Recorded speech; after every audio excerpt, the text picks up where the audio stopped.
Drahý Hospodin, chcem ťa prosiť v túto chvíľu, aby si ma zmocnil tvojim duchom a tvojim slovom, pretože bez teba nedokážem pre teba vykonať vôbec nič. Pane, túžime ťa vidieť, túžime ťa zažiť, túžime ťa poznať. A prosím, aby si pôsobila a vánul svojim duchom a aby to slovo bolo živé, aby mohlo ísť do našich srdc každému tak, ako to potrebuje. Amen. Tak, drahí bratia a sestry, máme dnes trošku dlhší text, ale nejakým spôsobom, keď som myslel na dnešok, mi pristalo na srdci slovo od proroka Hagea alebo Agea a prečítal by som celú tú prvú kapitolu, 14-15 veršov. Takže Ageus 1.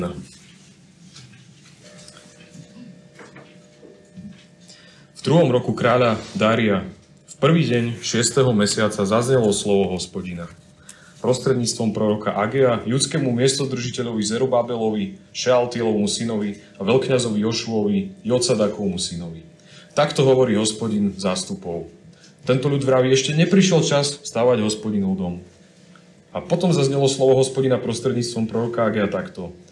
Či vám už nastal čas bývať v obkladaných domoch, zatiaľ čo tento dom je v troskách? Teraz však takto hovorí Hospodin zástupov. Pouvažujte nad svojimi cestami.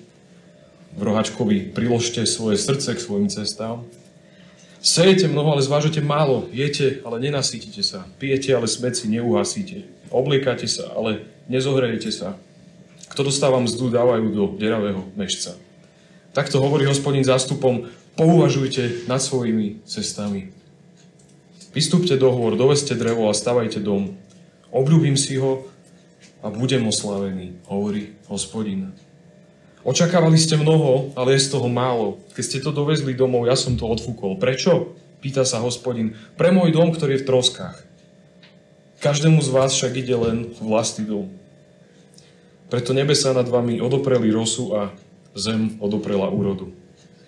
Privolal som suchotu na zem, na vrchy a na obilie, na mušť, na olej, na všetko, čo vydáva zem, na človeka i na dobytok a na všetko, čo sa získava rukami. Zerubábel, Šealtielov syn a veľkňaz Jošua, Jocadakov syn a všetok ostatný ľud posluchli hlas Hospodina, svojho Boha a slova proroka Agea, lebo ho poslal Hospodin ich Boh. A ľud sa bál Hospodina. Hospodinov posol Ageus prehovoril k ľudu z Hospodinovho poverenia. Ja som s vami, znie výrok Hospodina. Potom Hospodin povzbudil ducha judského miestodržiteľa Zerubábela, Šealtielovho syna, ducha veľkňaza Jošuu, Jocadakovho syna a ducha všetkého ostatného ľudu, takže sa dali do práce na dome Hospodina zástupov svojho Boha. Bolo to 24. dňa 6. mesiaca.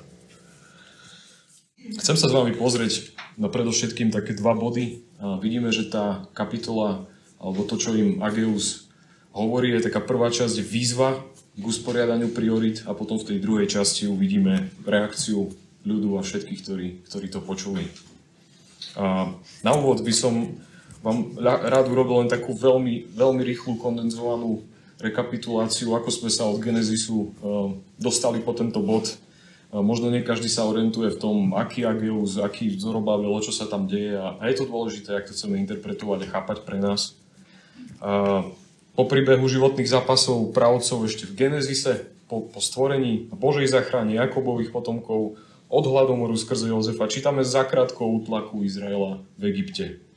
Odkiaľ ich Hospodin po ranách faraónovi mocne vyvádza na púšť, aby ho uctievali. O tom čítame v Exode. Nasleduje zdanlivo nekonečný cyklus Božích zázračných, milostivých zásahov a na druhej strane tej neviery a reptania ľudu.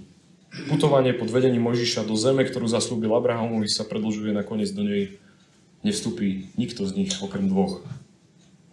To čítame samozrejme obsiahlo v Levitiku až Deuteronómiu.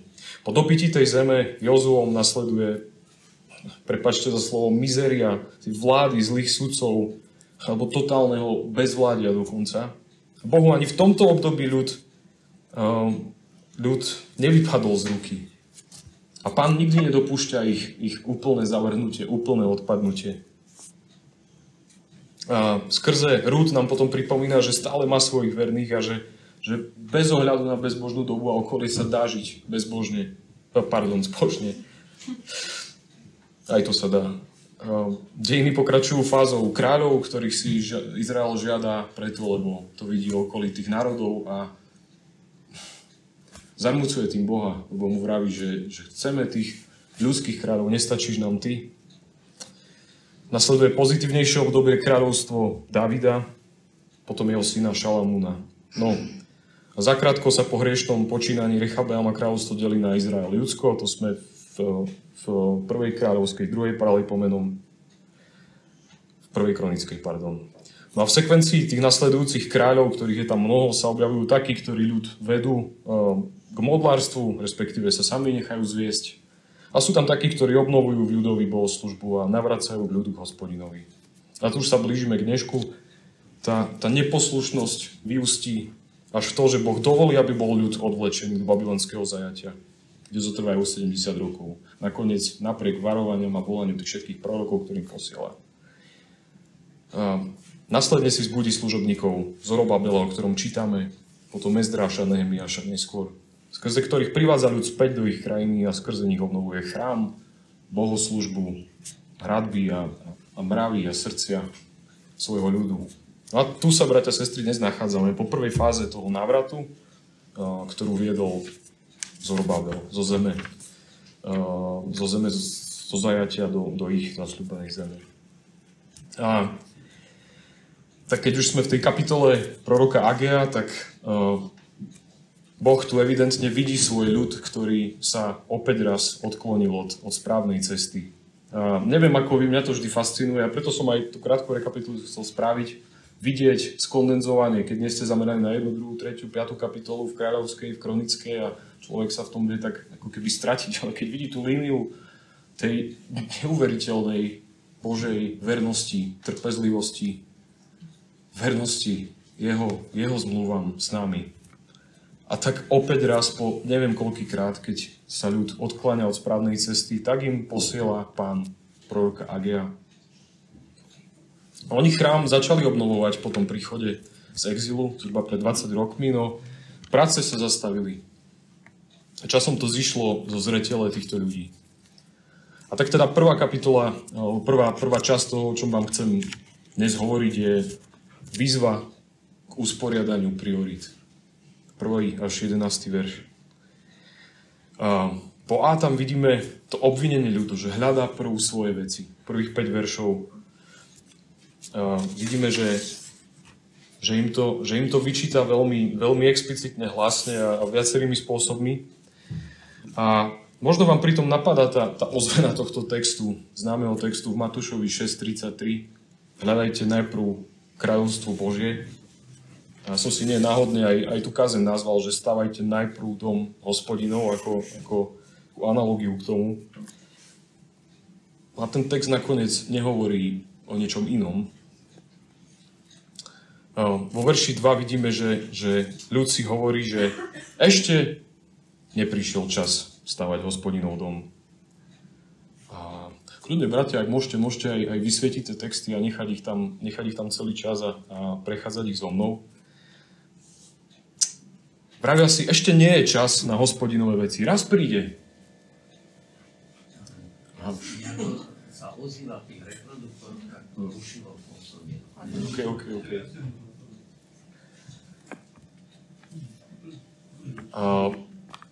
Ešte nie je čas na Hospodinové veci, raz príde, ale v podstate si vravia, zatiaľ Bože, nám daj pokoj. Teraz pracujeme na svojom a potom, keď sa zvýši čas, energia, prostriedky, chuť, potom možno prídeš na rad. Hospodin na to ľudu kontruje v tom verši 4. Či vám už nastal čas bývať v obkladaných domoch, zatiaľ čo tento dom je v troskách? Pán Boh to ich premyšľanie obracia na ruby.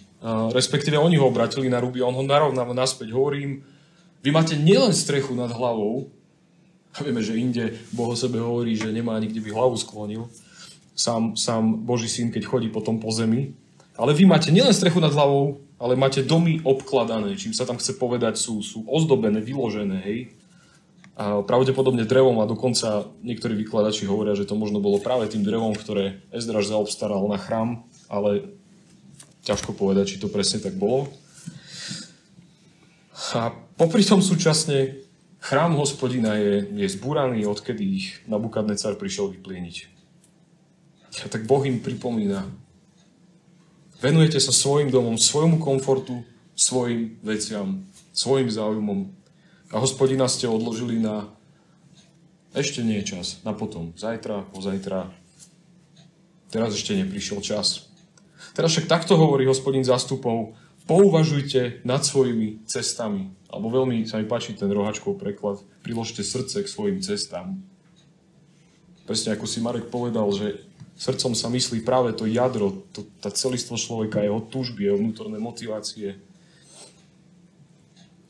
Prístup ich srdca bol kompletne opačný ako kráľa Dávida alebo Šalamúna. Šalamún prv postavil honosný chrám Bohu, až potom stavial palác sebe. Tak, brat, sestra, ak preferuješ všetky možné vymoženosti a potešenia dočasného života ponad duchovný život, ktorý možno utlmuješ na nejaké nevyhnutné minimum, tak marníš čas a neuvedomuješ si to ani pravdepodobne, ale veľmi tým zarmúcuješ Boha a škodíš sebe. Možno si plný obav, starostí okolo obohacovania sa svojho domu, doslovne či obrazne. No ak nechávaš Boží chrám vo svojom srdci chátrať, všetko bude nazmar. Po B v rámci tej výzvy k usporiadaniu priorít, k volaniu Agea, v tom 6. až 11. verši, prečítam ten 6. Sejete mnoho, ale zvážete málo. Jete, ale nenasítite sa. Pijete, ale smeci neuhasíte. Obliekate sa, ale nezohrejete sa. Kto dostáva mzdu, dávajú do deravého mešca. Tak vidíme, že keď sú priority v živote človeka zlé, tak nefunguje nič. Myslím, že ten diapazon vecí, ktoré tam vymenúva, je pomerne široký a obsiahly. Keď je srdce človeka zamerané len na seba, na neho samého, tak sa hmotným nenasíti. To dokonca objavuje aj svet však, že toľky sa pachtia nad bohatstvom. To je také klišé a potom všetci povedia, že aj tak v tom nenašli šťastie. Prečo v tom zlyhávajú dokonca aj Božie deti? Nepíše sa tam, že nemáte čo siať ani čo žať, alebo že nemáte čo jesť ani čo piť. Píše sa tam, že úroda je slabá a že úžitok či pôžitok zo všetkého, čo primajú, je malý. Keď Hospodin nie je stredom, keď není centrum nášho života, tak všetko ostatné je vychylené. Nič nefunguje, nič neprináša skutočné potešenie. Nenaplňa nás, všetko krýva, všetko len tak prežíva a chátra. Tu by som chcel dodať, čo to neznamená. Nie je tu nutná prosperita. To znamená, že výzva k stavbe chrámu nesľubuje, že si získajú Božiu priazeň vo forme toho materiálneho požehnania. Že postavte chrám a potom sa vám nutne budú sypky presypať cez vrch. Príbeh musíme, bratia a sestry, vidieť na pozadí tej zmluvy s Mojžišom. V Exode Boh zachránil svoj ľud z milosti, nie preto, čo robili. Dal im zákon. Potom v Levitiku, Deuteronómiu Mojžiš vyslovuje tie následky poslúchania či neposlúchania. A tie sa tu v podstate budú citovať a ozývať v tomto texte. No a tie následky poslúchania či neposlúchania sú veľmi, veľmi obšírne, ale najhorším z nich bol práve únos zo zasľúbenej zeme. No dokonca aj po takomto však sľubuje obnovu, záchranu, požehnanie, ak budú činiť pokánie. Môžete pozrieť napríklad Deuteronómiu 30. Pokánie je v konečnom dôsledku vždy Božím dielom, čo poukazuje na jeho milosť. Takže pozor, Ageus nehovorí, vy investujte do chrámu a Boh vás urobí bohačmi. Aby to neznelo ako nejaký návod na týchto teleevangelistov a slavných učiteľov hnutia viery, ktorí povedia, pošlite nám $1000 a Pán vás požehná a uzdraví. Nie. Ageus volá ľud späť k zmluvnej poslušnosti a zasľubuje zmluvné požehnania. Potom nechajme Boha byť Bohom, nech požehnáva, koľko uzná za vhodné. Vo verši 9 vidíme, očakávali ste mnoho. Evidentne sami teda vidia, že to, čo sa im deje, nie je OK. Nie je to, čo sami očakávali. Vidia, že je tam nejaký nesúlad. A proroci pred Ageom im predpovedali, že budú mať úžasné úrody po tom, čo sa vrátia z exilu z Babylona. V Jeremišovi 31.11. No ich skúsenosť je veľmi odlišná. Keď zvážajú úrodu žatvu, tak Pán im ju rozfúkava. A to všetko je Boží trest za ich pokrivené priority. Keďže sú zaneprázdnení s vlastnými domami. Namiesto s Božím domom, s vlastnými vecami, namiesto Božím kráľovstvom. Ten verš 10 až 11 je podobný ako ten 6. V 6. sme čítali, sejete mnoho, zvážate málo. 10.11 opäť vymenova. Preto nebe sa nad vami odopreli rosu, zem odoprela úrodu, privolal som suchotu na zem a tak ďalej. Vidíme, že im to tam obšírne líči. Popisuje tú realitu, ktorá im je všetkým pred očami a vo vlastných kvapkách potu a krvi práce možno zjavná. Hej. Opäť sú tu na pozadí kliatby zo zmluvy Mojžišovej. Levitikus 26.20. Vaša sila vyjde nazmar, vaša krajina nevydá úrodu a stromy v krajine neprinesú ovocie. Dokonca je to ozvená ešte ďalej z Genezisu 3.17. Pretože si poslúchol hlas svojej ženy a jedol si zo stromu, z ktorého som ti zakázal jesť, nech je pre teba prekliatá pôda. S námahou sa z nej budeš živiť po všetky dni svojho života. Práca nie je prekliatím, iba tá ťažkosť a úmornosť práce je následkom hriechu. Tak zvrchovaný stvoriteľ je evidentne nespokojný s ich počínaním. Preto na nich dopúšťa tie zlé veci. A iste dážď padá na dobrých i na zlých. Iste nie každé zlé utrpenie je následkom hriechu, ako napríklad to vidíme v Jobovi. Ale niekedy, ako práve v dnešnom texte, zlo a utrpenie je Božím nástrojom k výchove, k náprave, k varovaniu, aby človek činil pokánie. Toto je dôležité aj pre nás, lebo my sme veľmi rýchli sa modliť o uzdravenie, o napravu kadejakých ťažkostí v našich životoch, keď prídu. Ale bratia a sestry, treba sa skúmať, lebo niekedy Pán Boh dopúšťa tie ťažkosti práve preto, aby vás prinútil činiť pokánie. Aby vás volal naspäť. A nerobí mu radosť trápiť človeka, ale niekedy to má svoj význam. A my vždy uvažujeme nad tým, či trest Hospodinov a ťažké následky niečoho nie sú následkom práve našej neposlušnosti a hriechu. A po C, tretí bod v rámci tej prvej časti výzvy k usporiadaniu priorit. Tu vidíme tú jasnú výzvu. Stavajte chrám k Božej oslave. 8. verš. 8. verš znie. Vystúpte do hôr, doveste drevo a stavajte dom. A tu sú zaujímavé, krásne dve veci. Obľúbim si ho a budem oslávený. Hovorí Hospodin. Tak výzva stavať chrám znie od Hospodina k ľudu, aby mohol ľud opäť mať Hospodina uprostred nich. Boh chce prebývať medzi nimi. Chce naplniť chrám svojou slávou a prítomnosťou. A nakoniec ľudia musia znovu postaviť chrám pre jeho potešenie a pre jeho oslavu. A uvedome si, aké je to ohromné povzbudenie. Toto samotné by malo byť pre nich obrovským dôvodom a motiváciou stavať dom Hospodinovi. Keď vám sám Boh cez proroka príde povedať, že obľúbim si ho, v tomto mám záľubu, toto sa mi páči, tak čokoľvek, v čom Boh nachádza záľubu, by sme aj my mali učiniť svojou záľubou. Je pre naše srdcia záľubou to, čo Hospodin vraví, že je jeho záľubou? A keď by nám nechýbal žiadny iný dôvod, žiadna iná motivácia k tomu robiť skutky, ktoré sú Bohu milé. Vďaka väčšia satisfakcia môže človeku byť doprianá, než keď samotný Boh nájde potešenie v jeho diele a úsilí. Dajme si pozor vkladať Bohu myšlienky a slova a modliť sa, aby hento tamto požehnal, keď sú to naše plány a projekcia našich túžob, ktoré chceme, aby nám odobril, aby nám ich posvetil. Bratia a sestry, som presvedčený, a vy iste mnohí poznáte písmo mnoho lepšie než ja. Keď ním prechádzame, tak sa musíme zhodnúť, že Boh nám dosť dobre a jasne povedal, čo je jeho záľubou, čo po nás chce, čo mu robí radosť, čo je jeho srdcu milé. A tak nemáme výhovorky, že Pane, my sme sa tak snažili žiť na tvoju oslavu, pre tvoju radosť, ale nevedeli sme, čo to je. No, máme to čierne na bielom.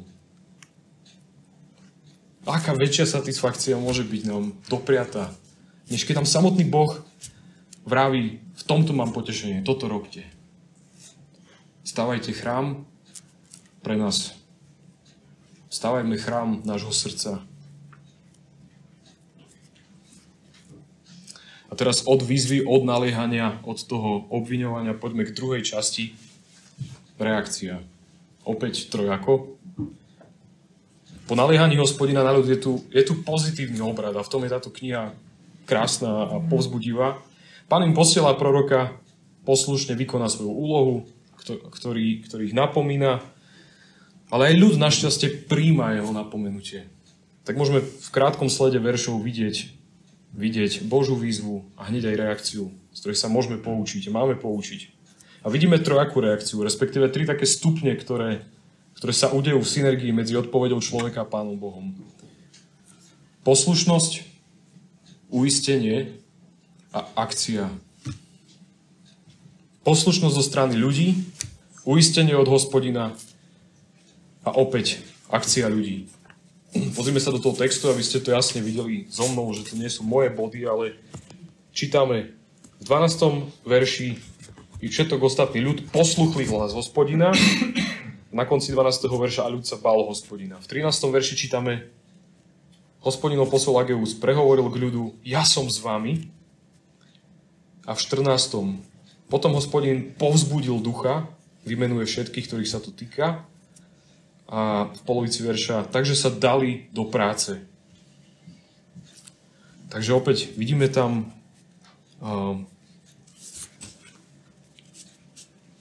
tri stupne, vidíme tam poslušnosť, uistenie a akciu. A tak poprvé poslušnosť a bázeň ako postoj v tom 12. verši. Poslúchli hlas Hospodina svojho Boha a slova proroka Agea, lebo ho poslal Hospodin ich Boh a ľud sa bál Hospodina. Vďaka Bohu všetci, ktorým prorok hovoril, prijali jeho slovo ako Božie, nie ako nejaká ľudská múdrosť. A boli aj presvedčení na základe neho konať. A vieme, že to v histórii prorokov není žiaľ samozrejme a mnohí boli za svoje proroctvá pri najlepšom vysmievaní, pri najhoršom perzekuovaní. Ale oni posluchli a priniesie im to v zapätie požehnanie. A tak pozrieme sa na tých zúčastnených. Ten miestodržiteľ Zorobabel, mocná, vysoko postavená postava. Nepovedal si on nad tým, čo ty mi tu nejaký prorok budeš hovoriť. Mňa sa to netýka, ja si nenechám rozkazovať. Alebo ani sa neodvolal na to, že má za sebou naozaj dobré zásluhy pre Božie veci. Nehovorí, že prečo si na nás tak tvrdý, veď som nevykonal dosť pre Hospodina, keď vyvádzam ten ľud z exilu. Nie. Miestodržiteľ sa podriaďuje, poslúcha. Taktiež veľkňaz Jošua, ktorého rolou bolo učiť ľud, bol schopný sa aj sám nechať poučiť. A potom zvyšok ľudu, to je téma zmluvy, taktiež vidíme, ako Boh pracuje uprostred nich svojim duchom skrze slovo. Pripomínajú sa im tie texty z Levitiku a z Deuteronomia o tom prekliatí, ktoré sme prechádzali. Zacitoval by som Jeremiáša 24:7. Tam sa píše jasne, že je to Boží duch, ktorý pôsobí v človeku. Jeremiáš. Dám im také srdce, aby ma poznali, veď ja som Hospodin. Budú teda mojim ľudom a ja budem ich Bohom, lebo sa obratia ku mne celým svojim srdcom. Dám im také srdce, aby ma poznali. Takže vidíme poslušnosť a bázeň. Vidíme, že všetci zúčastnení posluchli proroka, ktorý hovoril Božiu vôľu. Po B vidíme tam to uistenie od Hospodina, povzbudenie do práce, verš 13. Hospodin cez Agea prehovoril, ja som s vami. Tak vidíme uistenie o jeho zmluvnej vernosti po toľkýkrát, ako pozitívna reakcia na ich pozitívnu reakciu, na ich bázeň. A tá Božia prítomnosť ich bude niesť.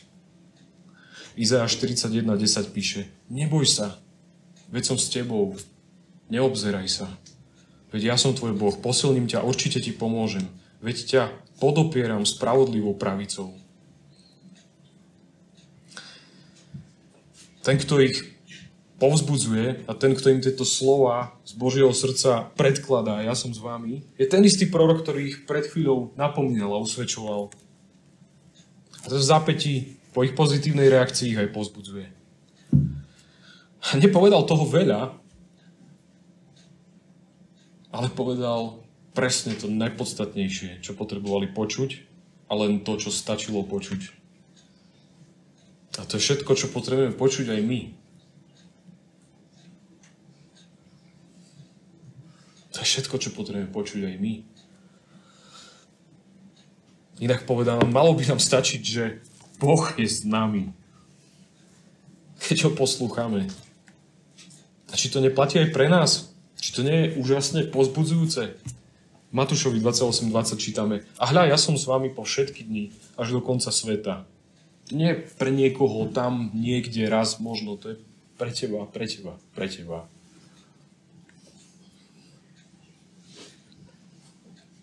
Hospodin je opäť raz ochotný zabudnúť na ich odvrátenie sa, na ich neveru, na ich sebeckosť, na ich zahľadenosť do seba, na ich hriech. Na to, že ho zanedbali, že odložili, venovali sa len svojim veciam, že hľadali len svoje kráľovstvo. Posiela im proroka, napomína ich, aby sa navrátili k oslave jeho. Oni posluchnú Hospodina skrze proroka a on im odpúšťa a povzbudzuje ich.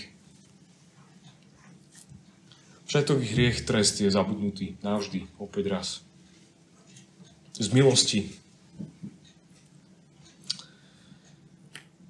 Bratia, sestry, tí, ktorí pracujú pre Hospodina, majú Hospodina na svojej strane. Boh je s nami. A keď je Boh s nami, kto je proti nám? A keď je Boh s nami, aká ťažkosť nám stojí v ceste? Pavol v Rímanom 8:31 hovorí, čo k tomu dodať, ak je Boh za nás, kto je proti nám? Ako by nám ten, ktorý neušetril vlastného syna, ale vydal ho za nás všetkých, nedaroval s ním všetko? Takže vidíme v reakcii ľudu poslušnosť a bázeň, teraz uistenie, povzbudenie od Hospodina, ja som s vami, a po tretie vidíme poslušnosť prácou, čin. Verš 14. Sa ku koncu znenia vrcholí slovami, takže sa dali do práce. A to je veľmi dôležité. Božie povzbudenie plus ľudská aktivita. Tu sa ponúka spomenúť známy verš Filipenom 2:13, veď Boh pôsobí vo vás, že chcete i konáte, čo sa jemu páči. Isté, aj to je forma milosti, keď pohne naše srdcia tak, aby sa nám páčilo, čo sa jemu páči. Aby sme túžili konať jeho vôľu. A bez Božej milosti, akože nenahovárajme si, bez Božej milosti by prirodzený telesný človek jednoducho nebol toho schopný, bol by slepý na napomínanie, neprijal by ani toho najväčšieho proroka. Nech by použil tie najelokventnejšie vyjadrenia, aké sa len dajú sformulovať. Telesný človek bez Božej milosti by bol imúnny voči pravde, voči Božej pravde. Ostal by v nerozumnosti a v bezbožnosti, v spieraní sa Bohu. Takže Boh pohol s vôľou svojho ľudu, aby ľud reagoval, odpovedal na jeho slovo aktivitou a začali stavať. A pozor, mohli by sme si povedať, veď teda však Pán nech v nás vzbudí, čo potrebuje. My budeme čakať, sedieť. Veď je to Božia zodpovednosť. No pozor, veď aj spomínaný 13. verš s Filipenom má svoj 12. verš. Áno, v 13. sa píše, veď Boh pôsobí vo vás, že chcete konať, čo sa mu páči. A verš predtým sa píše, s bázňou a chvením pracujte na svojej spáse. A pozor, 2 to neznamená, že chvením si odpracujte spásu, to je z milosti skrze vieru, ale na ňu kladte. Keď už ste tú spásu dostali, pracujte s bázňou na tom, aby ste na ňu kladli veci, ktoré sú Bohu milé. Áno, Pán nás koná a my v to dúfajme, ale nepresúvajme na neho zodpovednosť za našu aktivitu, za našu poslušnosť. A tak, bratia a sestry, ten ľud neostáva len pri správnom postoji. To je extrémne dôležité. Ale jeho postoj sa pretavuje do skutkov, do akcie. Od súhlasu v srdci a v mysli aj k súhlasu rúk a nôh. A možno dnes by sme mohli povedať k súhlasu peňazí, času. Možno čas je ešte väčšia komodita dnes. Nielen si zaumienili v srdci, áno, bolo by dobre hovoriť ten ageus, niečo na tom bude. Ale však tí druhí a potom raz. Nie, idú od postoja k akcii. Ich viera sa potvrdzuje ako živá v zmysle toho, čo by nám Jakub na to možno povedal. A mimochodom konali veľmi rýchlo. Konali neodkladne. Ageus ich napomenulo prvý deň mesiaca, čítame na začiatku, a potom čítame na konci kapitoly, že 24. deň toho istého mesiaca, čiže 3 týždne neskôr, preorganizovali svoje životy, priority a idú plnou vervou do práce, idú stavať Hospodinov dom. No, u nás to niekedy trvá 30 rokov, ak vôbec, nie 3 týždne. Vidíme, že boli skutočne obvinení, presvedčení, odhodlaní a iste si uvedomovali, že to ich takmer už v tej chvíli 20-ročné meškanie už nedovoluje to posúvať ani o jeden deň zbytočne viac. Čím dlhšie sme boli, bratia a sestry, v niečom leniví, zanedbávali Božiu voľu, tým rýchlejší buďme do toho, aby sme pracovali pre Neho. Neotarali žiadny zbytočný deň navyše. Efezanom 5.16. Naplno využívajte čas, alebo inde vykupujte čas, lebo dni sú zlé. My nevieme, či bude nejaké zajtra. Máme len ledva to, čo teraz sa deje. Ako s tým teraz nakladáme?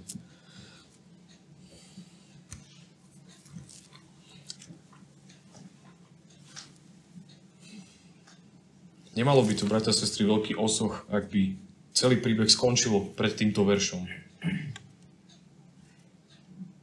Na čo by to bolo dobre? Ak by si ľudia povedali, Ageus, dobre hovoríš, opäť máme bázeň pred Hospodinom, a potom by ďalej obkladali svoje domy a odkladali Hospodinov. Na ďalších 20 rokov by si nespomenuli na správnu prioritu, ktorú zabudli. Tak je nám to asi do očí bijúce, je to rečnícka otázka. Samozrejme by to nebolo dobre na nič. Nesvedčilo by to o tom, že to bola skutočná bázeň, všakže. Postoj bez akcie je len nevyužitý potenciál. Je to jak robotník pripravený v monterkách, ktorý však ostane celý deň sedieť. My sme si neraz z písma kázali, ako veľmi je postoj srdca dôležitý, trošku z opačnej strany. A že skutky samotné, v ktorých by nebolo srdce, boli by tak nejak na silu, lebo to sa musí, tiež nie sú to, čo Pán očakáva, z čoho má radosť. Kresťanstvo nie je náboženstvom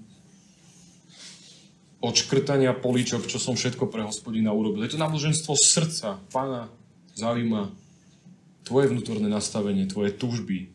Nekonečne veľakrát nám to ukazuje. Ale opäť naspäť, to nestačí. Ak máš správne nastavené srdce, tak sa to prejaví v tvojich rukách, nohách, ústach, všetkom, čím si, čo robíš, čo nerobíš, čo hovoríš, čo nehovoríš, čomu venuješ čas, čomu nevenuješ čas.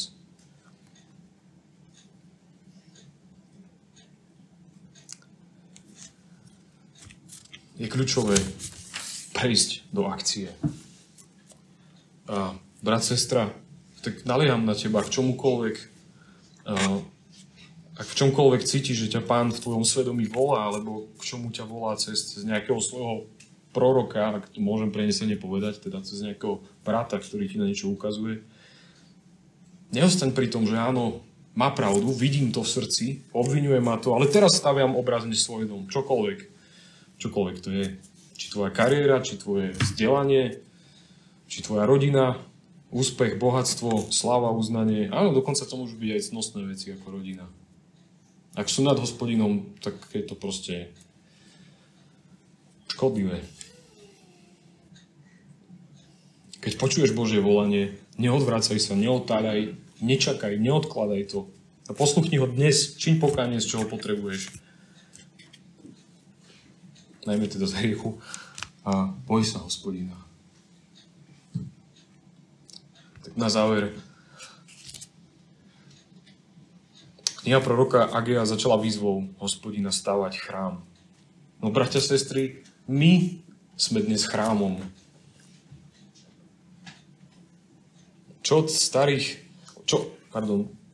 starozmluvných časov zostáva podnes je, že Hospodinov duch túži prebývať medzi nami. To sa nezmenilo. A vieme, že po vyliati ducha dokonca viac prebýva medzi nami. No čo sa od starozmluvných časov však veľmi zmenilo je, že už neprebýva medzi nami a niekde v stane, kde raz za rok ide veľkňaz, či nejakom murovanom chráme obkladanom cedrom, ale my sme sa stali jeho chrámom. Tak to slovo naberá ešte inú hĺbku a plnosť, než pre tých, ktorí to počuli v tej dobe Zorobabela. Je ohromná milosť, ale je to aj ohromná zodpovednosť. V Exode sme čítali pre mnoho usmernení, ako má Boží svetostánok vyzerať, a neskôr, keď Pán diktoval projekt svojho chrámu Šalamúnovi, Dávidovi, ktorý postavil jeho syn Šalamún, sme opäť videli jeho obrovské nároky na príbytok, ktorý je hodný Hospodina, ktorý je pre neho krásny. No, a čo s tým dnes? Opäť, vôbec sa nebavíme o tomto, v čom sme, hoci aj to má nejaký význam samozrejme, ale o čom hovorím je, ako je to dnes s Božím chrámom vás, ktorí naplňate túto budovu a s každým z vás, s vašim srdcom. Ak moje srdce má hostiť Hospodina, jeho ducha, čo s tým, bratia a sestry? Aká obrovská zodpovednosť je to?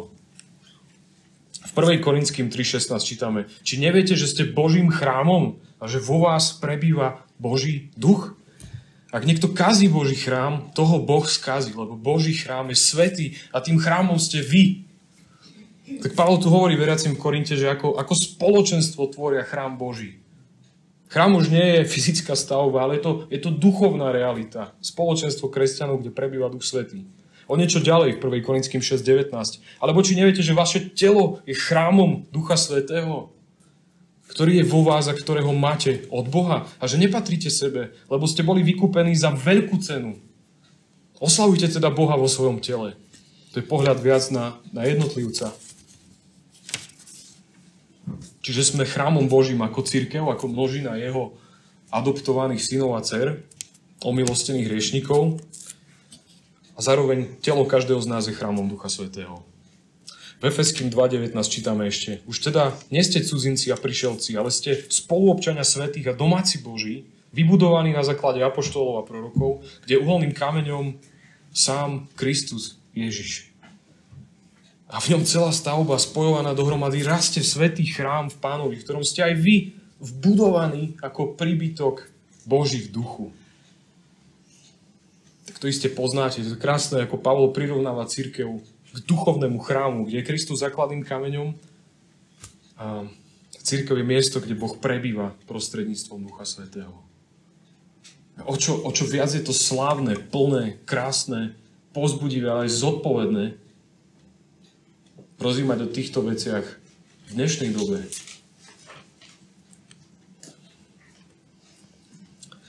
Úplne na záver, bratia a sestry, klaďme si všetci otázku, ako som na tom ja. Nehovoríš tiež sebe a Pánu Bohu: ešte neprišiel čas hľadať Tvoje kráľovstvo, stavať Tvoj dom, pracovať na svojom srdci, ktoré by bolo chrámom hodným Ducha Svätého. tak je to tvoja situácia, tak na teba nalieham, utekaj k Hospodinovi dnes. Zmier sa s ním, čiň pokánie zo svojho hriechu. Odlož všetko, čo ti stojí v ceste a daj sa do práce na tvojom srdci, ktoré je chrámom ducha. Pracuj na tom, aby to bolo takým chrámom, v ktorom má Hospodin záľubu prebývať. Daj sa do práce, neváhaj, neodkladaj ju. Boh bude s tebou. Rob to, v čom má zaľúbenie a bude na tvojej strane. Amen.